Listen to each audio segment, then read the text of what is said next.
In this video, you'll learn how to make a chain garland.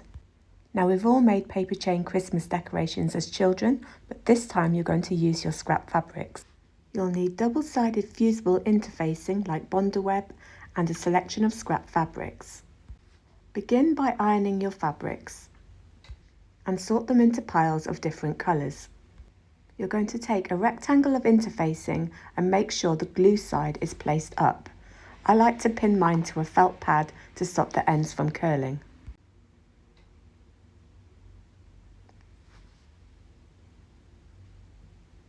If your fabrics have any lint on, remove them with a lint roller before ironing them to your interfacing. We're going to arrange our scraps on top, forming a slight jigsaw puzzle, trying not to make any of the edges overlap but place them next to each other, covering every single area of the interfacing.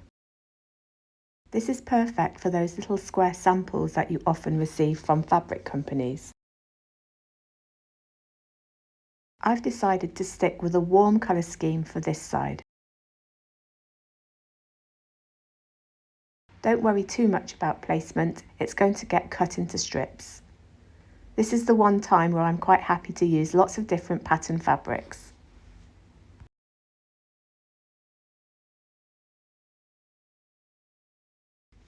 Trim any fabrics that overlap over the end of the interfacing.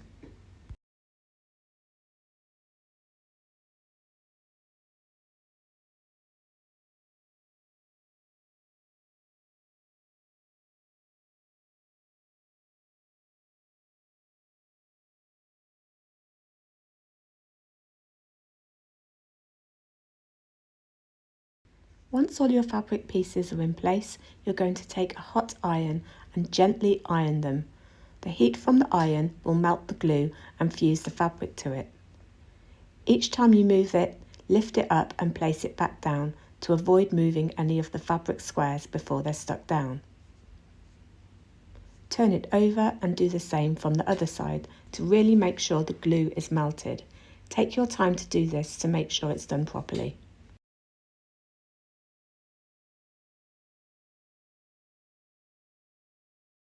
Let the fabric cool and then carefully peel off the paper backing strip. If yours doesn't come off in one piece, iron it again, leave it to cool and try again. One side is now complete. Next, we're going to take a contrasting colour and lay the strips of fabric in the opposite direction to make the fabric nice and stable. I've chosen a range of blue colours for this side. Try to place your fabric so that you have a whole piece covering any join.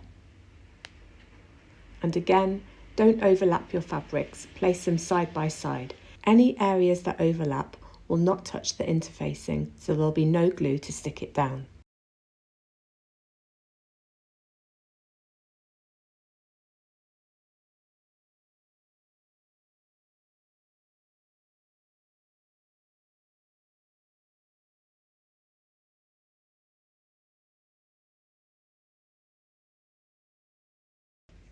Once you've placed all your fabric, iron as you did before, taking care not to move the fabric with the iron. Hold the iron on for long enough to melt the glue. Do this from both sides. It's worth taking your time to make sure that everything is stuck down. When you've finished ironing, you've created a sturdy piece of fabric that acts a little bit like paper. You may get away with cutting it into strips like this, but to make it extra secure, I've stitched down some lines on the sewing machine every few centimetres to hold it in place. Remove any lint with a lint roller and snip away any loose threads.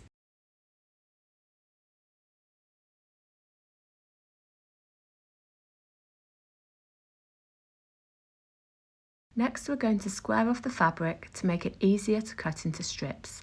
To do this, I like to use a quilter's ruler over a cutting mat and a rotary cutter, but you can still use scissors and a normal ruler if you don't have these things. Decide on the length and width of your strips. Mine are 18 centimetres by 3 centimetres. You can make them wider or longer depending on how much space you like between the links of the chain. Before cutting the strips, I've taken an extra layer of fusible interfacing and ironed it, overlapping it to the edge. taking care not to iron onto my mat. I've done this to make it easier for the strips to join when we make the chains. I've ironed one strip to the red side and one strip to the blue side. Measure out your strips and cut them.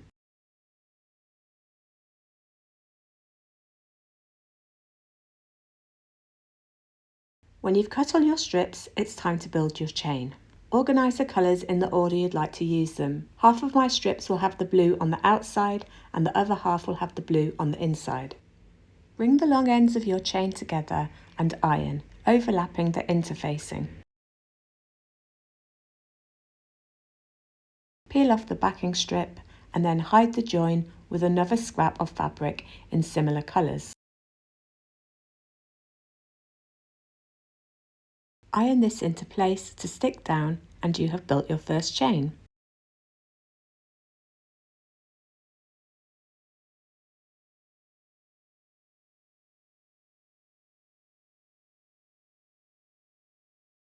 I'm taking another strip, this time making sure I choose one with the blue on the outside and the red on the inside, and then joining the ends together as before.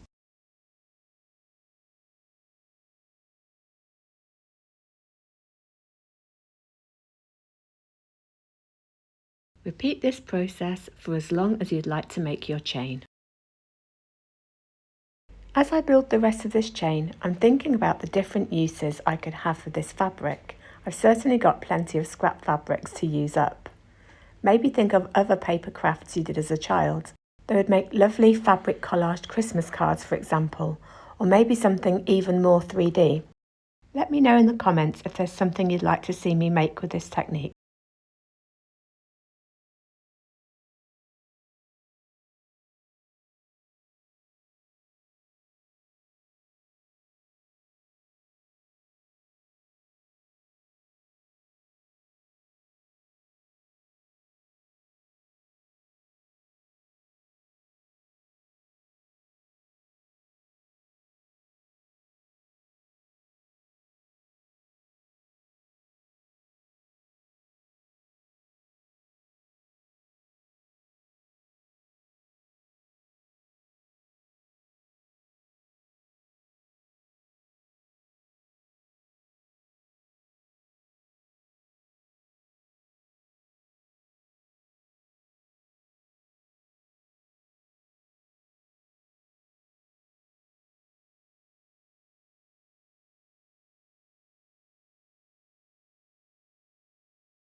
I'm so happy with how this looks together.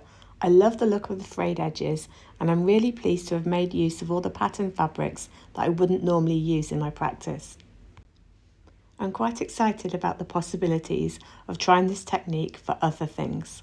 All that's left to do is to find a suitable place in my studio for this to hang.